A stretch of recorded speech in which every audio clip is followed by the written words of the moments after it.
Assalamualaikum warahmatullahi wabarakatuh. Saudara-saudara sebangsa dan setanah air, mari kita semua hadirkan pertolongan Allah Subhanahu wa taala untuk masa depan negara kita tercinta dengan turun bersama, ikut andil, berperan serta aktif dalam akbar, yaitu aksi bela rakyat yang diinisiasi oleh keluarga besar seluruh ormas-ormas Islam yang terhimpun di dalam GNPR, yaitu Gerakan Nasional Pembela Rakyat. Nah, kenapa? Karena dalam hadis yang sahih Nabi bersabda, "Wallahu fi aunil abdi ma damal abdu fi auni akhi." Allah akan senantiasa turunkan pertolongannya selama kita semuanya bergegap gempita, beriring, berjalan untuk menolong saudara-saudara kita semua. Turun ke jalan di depan istana dalam aksi bela rakyat, kita tolong saudara-saudara kita dan kita bergabung bersama untuk masa depan rakyat kaum du'afa dan mustad'afin yang nyata-nyata tertindas dengan kebijakan-kebijakan yang tidak pro rakyat oleh rejim yang zalim. Dan dengan jalan itu semoga Allah turunkan pertolongan segera sehingga masa depan bangsa dan negara ada di dalam hidayah, taufik, inayah dan berkah Allah Subhanahu wa taala. Walafu minkum. Assalamualaikum warahmatullahi wabarakatuh.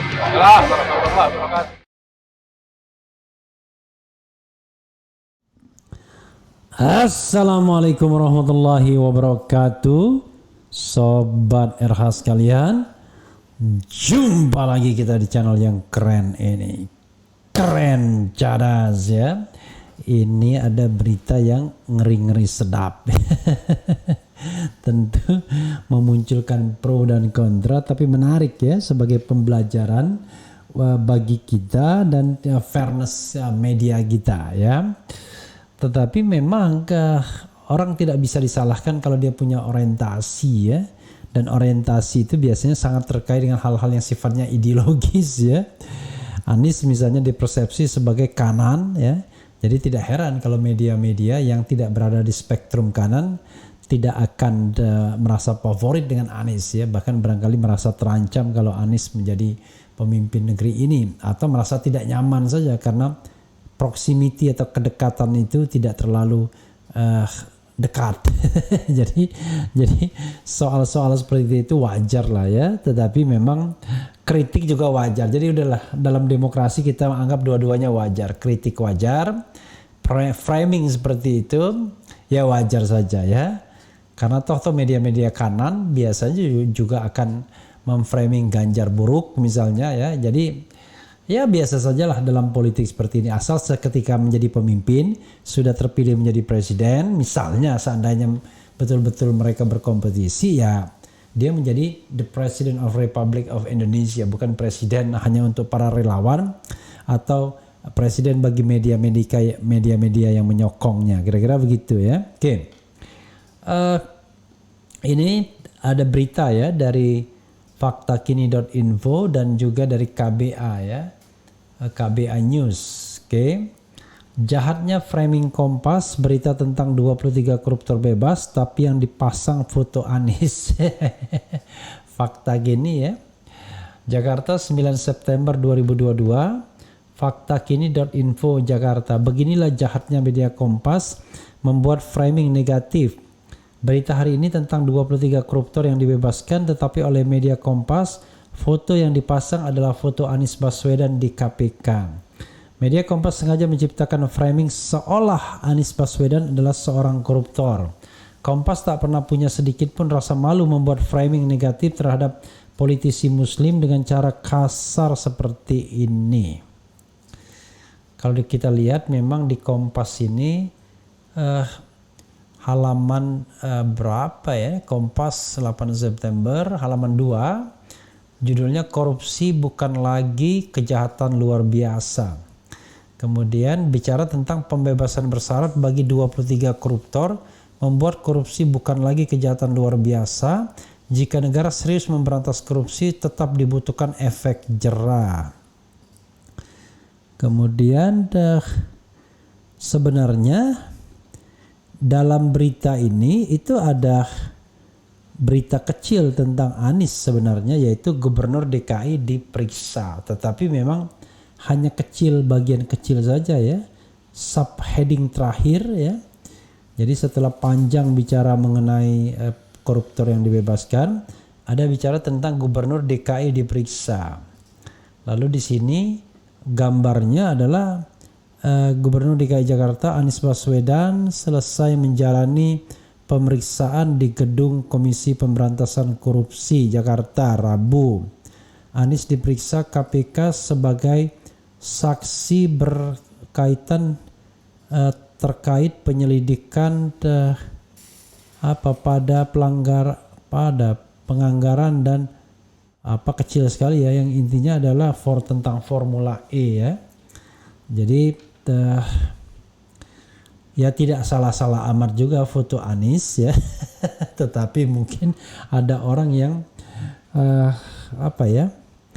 sensitif, bisa dikatakan sensitif, bisa dikatakan punya sense tersendiri dalam melihat soal yang namanya agenda setting the media ya. Jadi media itu kadang-kadang ada agenda settingnya. Tapi ini tidak banyak juga orang yang paham ya seperti ini sebenarnya. Tetapi ya sebagai sebuah perdebatan bolehlah ya. Coba kita bacakan foto Anies di Kompas, mantan Wamenkumham, kok framingnya kasar begitu ya.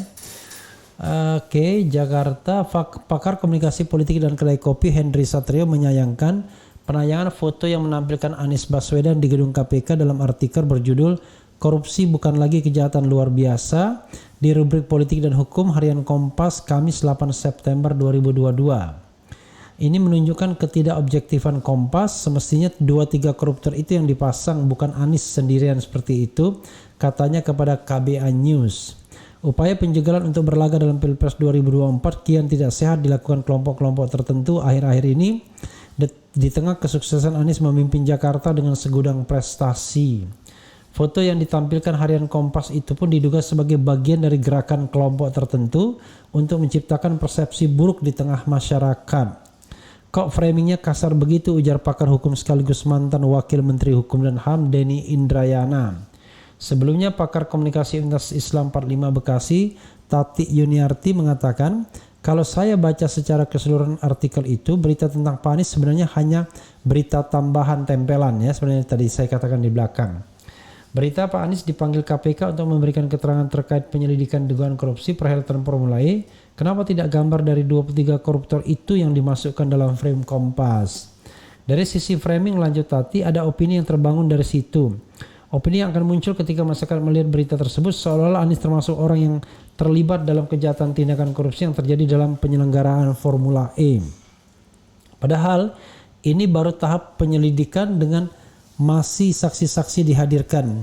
Meskipun kita sudah tahu beberapa waktu lalu pernah juga Pak Anies sebenarnya memberikan keterangan dengan sejelas-jelasnya tentang bagaimana formula ini diselenggarakan, termasuk aliran anggarannya seperti apa, tutur dia. Dari sisi komunikasi, jelas gambar yang disajikan itu sangat memberikan frame ke publik sebuah pertanyaan atau menduga apakah benar Anies terlibat di situ dan seberapa besar perannya dalam kasus Formula E yang sedang diselidiki. Nah, ini menjadi panas karena kita memang akan mendekati tahun politik di mana Pak Anies menjadi salah satu tokoh yang kemungkinan besar dicalonkan sebagai presiden, ujar Tati. Begitupun dari sisi politik, ketika gambar ini dimunculkan, opini publik akan terbentuk. Penggiringan opini ini akan memengaruhi persepsi masyarakat terhadap seorang tokoh, dalam hal ini Anies Baswedan. Nah, ini mungkin yang diinginkan oleh beberapa kelompok politik tertentu agar Anies, tokoh yang relatif bersih, ternyata memiliki track record yang buruk. Anies yang selama ini dilulukan, sekarang persepsi publik kepadanya akan menjadi turun, katanya. Ya, sahabat daerah sekalian, oke, mau diapakan lagi ya? Kadang-kadang begini, kalau media itu kalau tidak salah ya, saya lupa ingat ya, kalau Amerika Serikat itu terkenal sebagai pers yang independen. Kalau Perancis itu boleh pers yang memihak karena mereka memiliki partai-partai yang banyak, barangkali salah satunya. Sementara Amerika Serikat kan partai banyak juga, tetapi Yang dominan kan cuma two dominant parties, itu hanya Demokrat dan Republik mungkin. Karena sistemnya presidensial ya. Jadi kompatibel dengan penyederhanaan partai politik. Karena itu mereka menginginkan pers yang independen.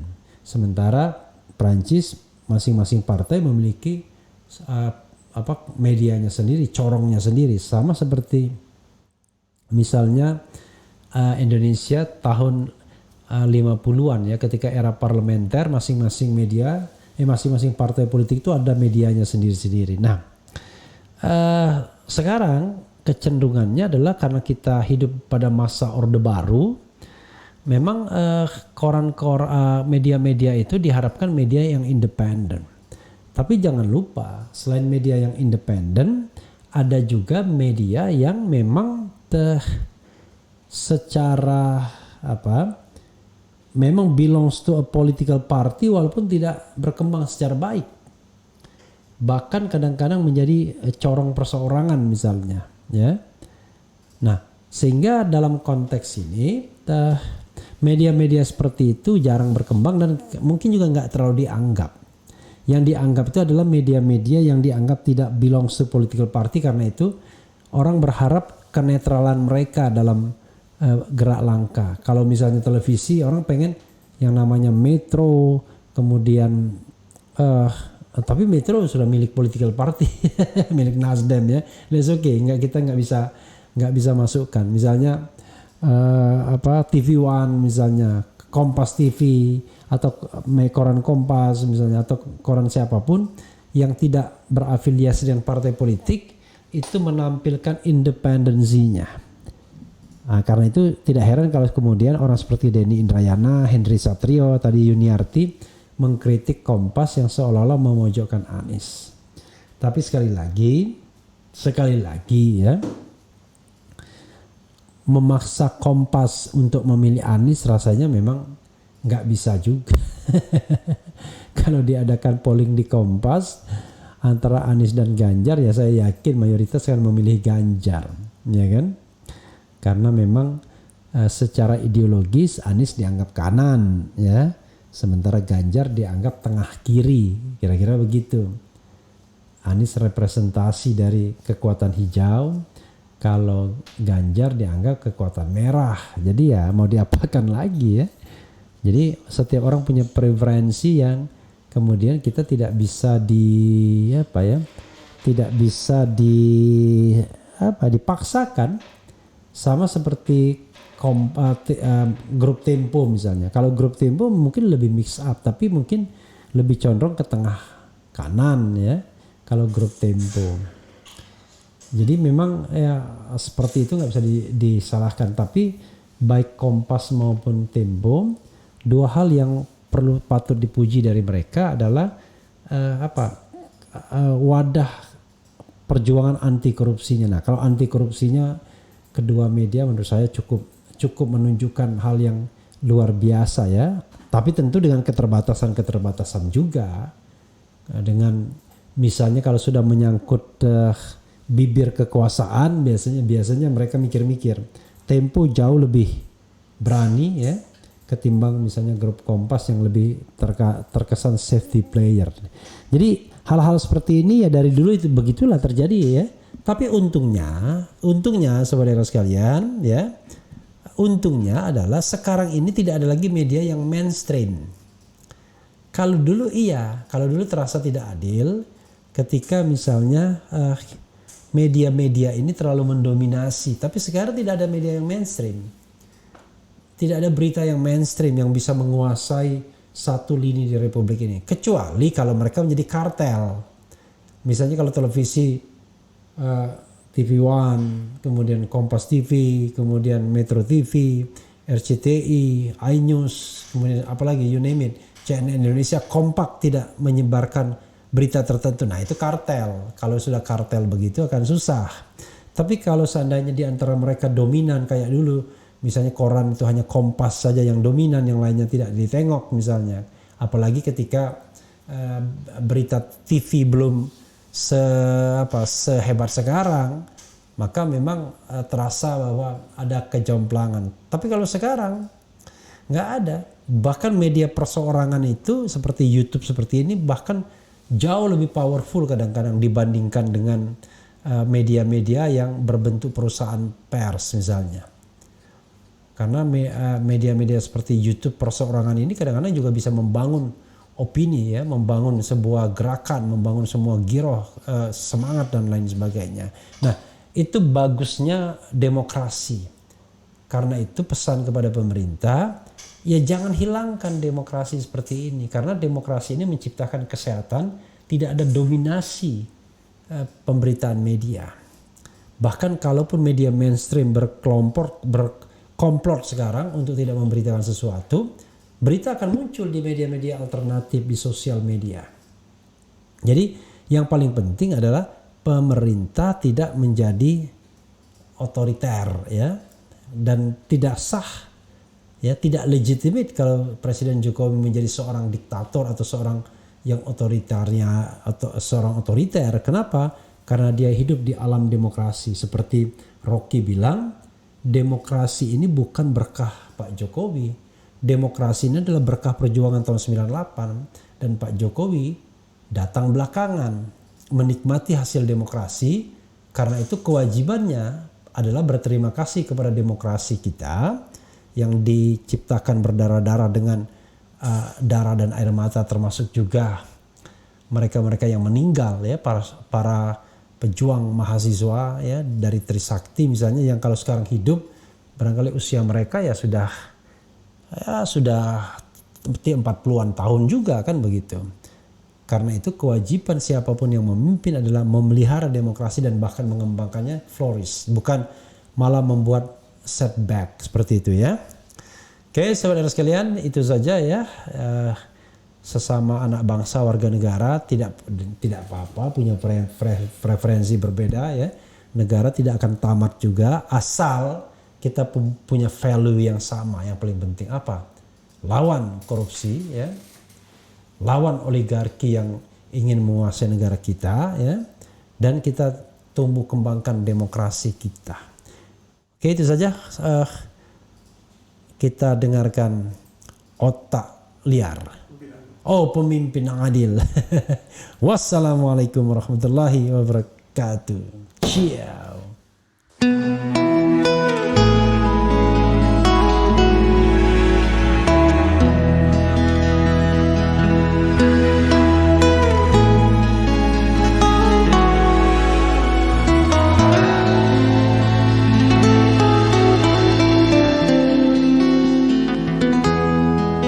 Ketika matahari hanya di atas kepala, panas melelehkan.